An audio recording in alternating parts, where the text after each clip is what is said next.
Yeah, I think because we're running late, so I'll just open the floor.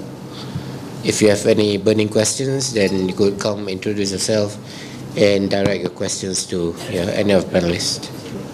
Assalamualaikum. I haven't read your book, honestly, yet. After that, I will buy one. Very interesting topic you talk about. Political Turkey, just coming out of political Turkey experience, and just out of two sort of conceptual system. The first one is the Sultanate, abandoned long time ago. And the second one is about just coming out of the yoke of Turkish secularity. Both already been experienced by Turkey. My question is, based on what you say, Islam without extreme, what next model that Turkey need to project upon? Number two,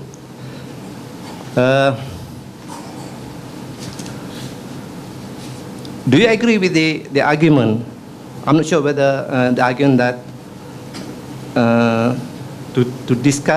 to propose and to discuss the issue of IRJA, IRJA. I just read the issue in one of the Turkish websites. It's about the issue of postpone. I think you're very familiar with the issue of IRJA. Is that a solution or not in Turkey? Is that a sort of political solution or religious solution, or something else that you think good idea to be project upon? Thank you. Assalamualaikum. Do you want to take a few more questions? Yeah, come on, sure. Yep. I like to direct my question to Wan Saiful. When you mentioned that talks such as this, which is of great and high intellectual value, I pose the question to myself, whatever transpired today is really very good, very idealistic, and makes you really want to appreciate how this freedom in thinking, freedom in to do what is reasonable, good for the human community. I appreciate that, but I like to be much closer to the ground. We have a problem here. You see, when we have this kind of forum, as you say, we belong to the bangsa community. In other words, you belong to the upper middle class who have got the high intellectual value. Now, these issues here, translated to the middle class, the lower middle class, the working class, means nothing to them. They know that life can be difficult for them. But if you bring them here, they will say, how does this affect me? How does this relate to me? So there comes a challenge. How are you going to get them involved? How? That's a very question. Because they represent, I bet, if you go by statistics, 70% of electorates belong to that category. We, or the rest, just represent perhaps 20%. So for this to be effective, you must have some communication strategy. And if you ask me what the solution is, I don't have anything to say. I'm totally blank out on that. But there is that need. You must go back, sit down together, brainstorm how to get this message across to the masses. Then you can say, I've done my job, I've done to the very best of my ability and skill, so let's pray for the success. That's all I have to say. Thank you. Yeah, Brother Chef. Yep. How do we do that? Bismillah, just one question to Brother Mustafa. I just want to know what's the current state of freedom under the new President Erdogan, and the new Prime Minister Ahmed Davutoglu. Is there any oppression or less freedom at the current state? Thank you. Thank you. Can we get Brother Mustafa to answer first? I've really learned a lot about my work in I admired the way you really looked at it and translated it from different perspectives. So thank you for showing care and attention to my work. And I'm glad. I mean, I just came here and I didn't know. Really, people read my book and they found it interesting. So I'm really honored in that sense. Thank you for your really contributions. Yes, with Van, we're old friends from Dublin, and it's great to reconnect once in a while. And now I have many more friends in Malaysia, so I'm happy to see that as well. Coming to questions were generally about Turkey. So I'll just say, if I had written this book today, I would be a little bit more modest about the Turkish model and its successes, because this book went to print in 2011. Which was a time when Turkey was this shining star of the Muslim world, growingly becoming a liberal democracy under the leadership of formerly Islamist but reformed Muslim conservatives. Today, Turkey is not as bright as that, unfortunately. If you look at international institutions, Freedom House, European Union accession process reports, the democratic credentials of Turkey have gone down in the past few years. That's why I actually wrote a piece a while ago saying that Tunisia is the model, not Turkey, because in Tunisia, really, there has been a culture of consensus and with the Islamists and secularists, and they really drafted a very liberal constitution altogether. In Turkey, we couldn't do that because there's always a political battle in Turkey. The current President Erdogan, he had great contributions to Turkey, I think, since 2002, but growingly he became intolerant towards criticism.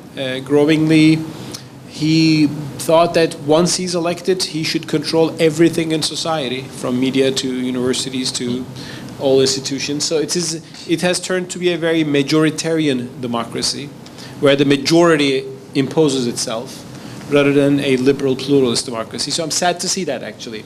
I tried to warn that going, which actually made me go out of the pro-AKP political camp, because there is a very strict line and you have to support that.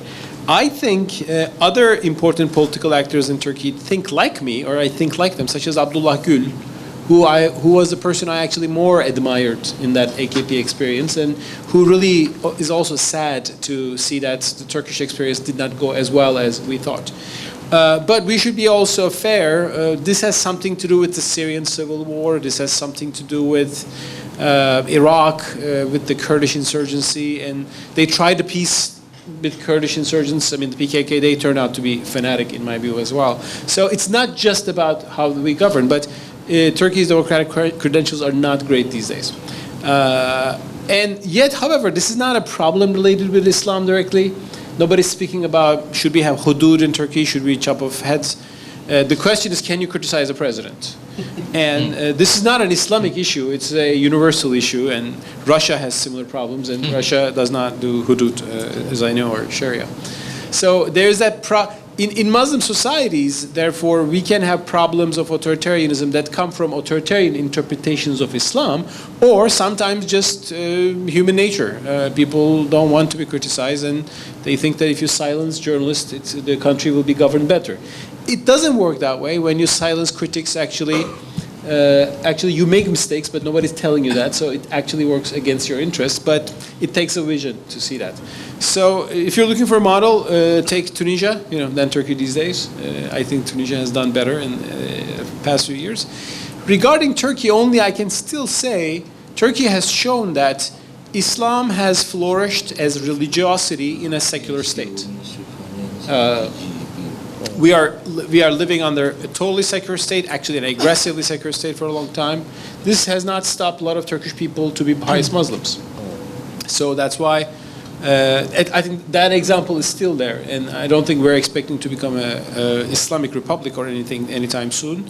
But we are becoming a majoritarian republic with also the sense of revenge of the religious conservatives who have been pushed aside before. And I would like to see reconciliation. It rather turned to be a little bit revenge and domination in reverse. So that's what I would say about Turkey. As for Irja, I've written about Irja recently. It's a medieval doctrine about postponing judgments to afterlife to be resolved by God. It is an antidote to this takfiri trend we have. Oh, you're kafir, you're kafir. You can't tell me I'm kafir. Allah knows whether I am. So it's that idea of postponing judgments on people and sharing your views, but respecting their thing. So I think we have a good basis in that in the medieval school of Murjia, which postponed these. They were the antidote of the Khawarij, which were the ultimate fanatics. In Turkey, is that known? Actually, in Turkey, the Murjia thought influenced Abu Hanifa, and Hanafi thought has been positively influenced by that. So when you look at Turkish theologians, they have written some positive things about the Murjia thought, although few people know this. We lost all our debates and we just know basic principles, but there are a lot of interesting thoughts in early Islam. But thank you. Okay, yeah, what? So this question about the discussion being exclusive, this is also the same point being raised by another participant earlier in the morning session, the last one, Omar, I think his name was, where he said the session is a bit exclusive and, what's the Salafi in this discussion? We're talking to ourselves, talking to the converted. I agree completely on that. And this is the thing, but at the same time, there are two things that need to be done. One is we do need to talk among ourselves. There is a need to make sure that the understanding is, complementing and strengthening each other. And then there need to be public engagement as well. So to answer your question directly, I think I'm not saying that let's not have any Bangsa bubble events. No, I'm not saying that. Let's continue doing that, but there needs to be more engagement with people on the ground. And I would say, when we talk about people on the ground, it's not just about doing events. It can simply be done by, going to. Let me give you a specific example of what I do. I live in Bandar Baru Bangi. This is where all the Islamic associations are based. From Haluan, Isma, Abim punya village is just in front of my house. Everybody is there.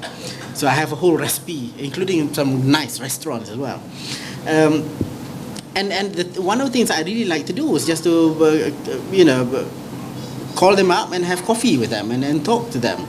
And that usually helps. It builds a relationship, maybe not trust just yet, but it does build relationship. I think there needs to be less formal engagement with the imam, with the cikgu-cikgu, with the student leaders, but it should not be a very formal engagement.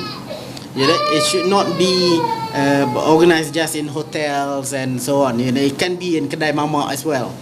And I must admit that, to me, among the most effective type of engagement that I've had is with university students in Kedai Mama. What we do is we just go to Kedai Mama. We say, okay, let's meet up. Arrange through Facebook. Very simple thing to do. But I'm going to this Kedai Mama Maulana in Serdang. Who else want to come? And suddenly you get 20 people all ordering teh ice for one glass of teh ice and sit there for 3 hours. The mama is so upset with us, but very cost effective. So and it can be done. So more localized level of engagement, more communications using a language that people can understand, and equally important is media. Now, you see, one greatest weakness that we have is those who are less liberal than us have, wide access to the media. We don't, and we need to work within that environment. Malay media. The Malay media, especially the Malay media. Now, that is a reality that we have to work in. The other side, I'm talking as if there's a war happening, but the other side has the advantage of dominating the media. Now, if we want to get in as well, and we should try to get in, we need to tone it down. I don't think it's whether you tone it down and reach 3 million people, or you talk about the ideals that you have and reach only 3 people or 30 like in this room, you know. So you're referring to the engagement process participation. That's an interesting one. You see, I would say using the media to convey certain ideas, so to convey the principles. Like if you want to write a review of this book, for example, you know, we cannot go out there and say the problem is Utusan Malaysia, and then we want Utusan to publish it. You know, we need to write within the context of empowering the Malay mind, of ensuring that the Malays can succeed, making sure that Islam is permanently higher than everybody else. You know, language that they understand. But we can write a review of the book still. So it is about the messaging.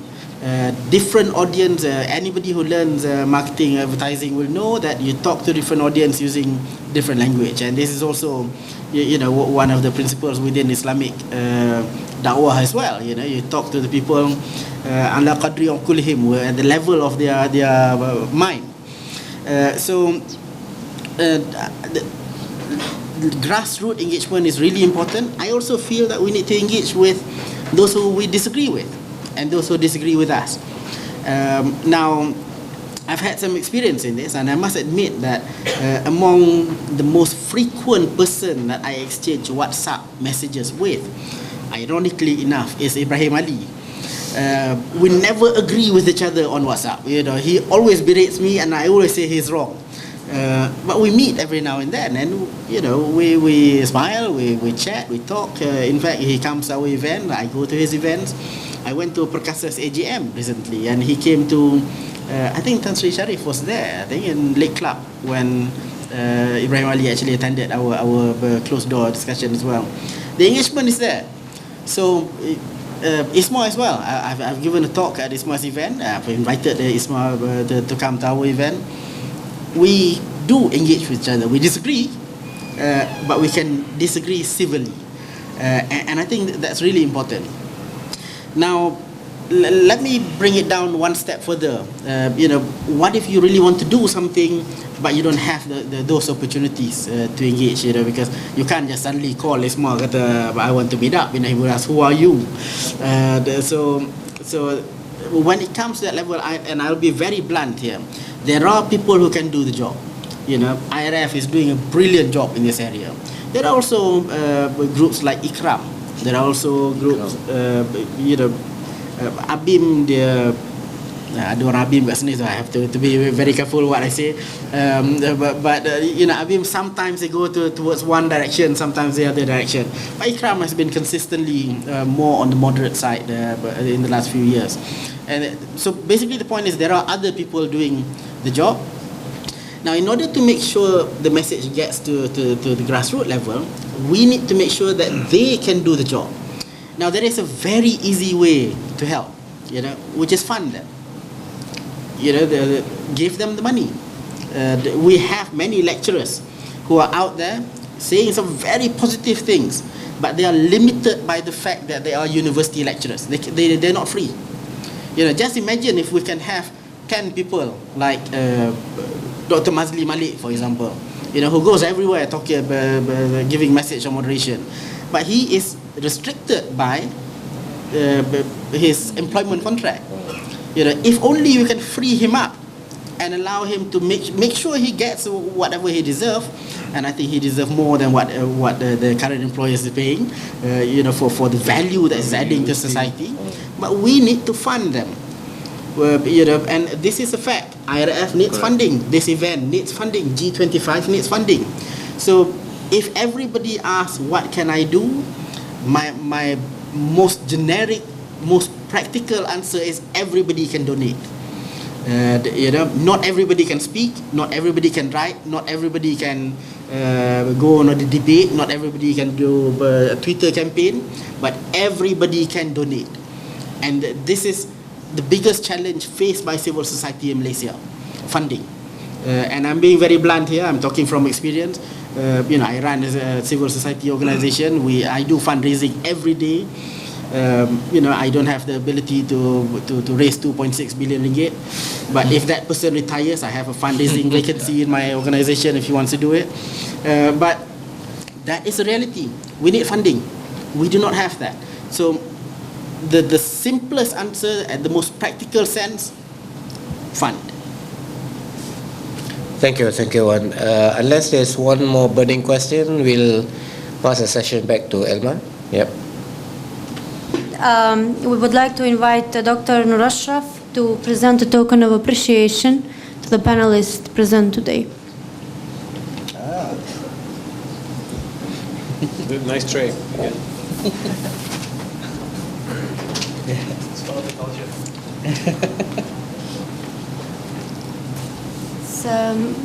Mr. Mustafa Akyol.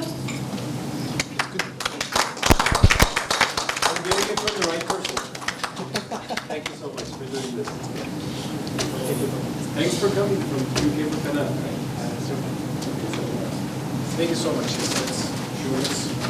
Yes, he translated it. I did nothing. It's all his work. Good. Dr. Mustafa Anwar.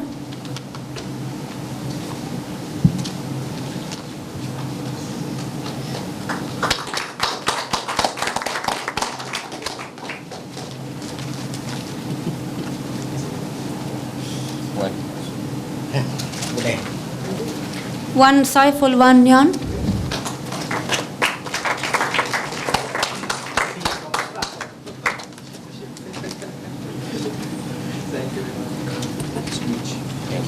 Dato Razwan Koshairi.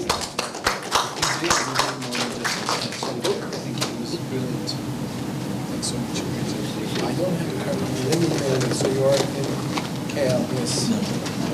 What? Back to that one? Dr. Farouk. Dato Dr. Farouk Musa. No. That's for him. That's for Dr. Ashraf. Oh, that's what. So who should present the gift to Imran can him? give to Ashraf. Okay, thank you very much everyone for this.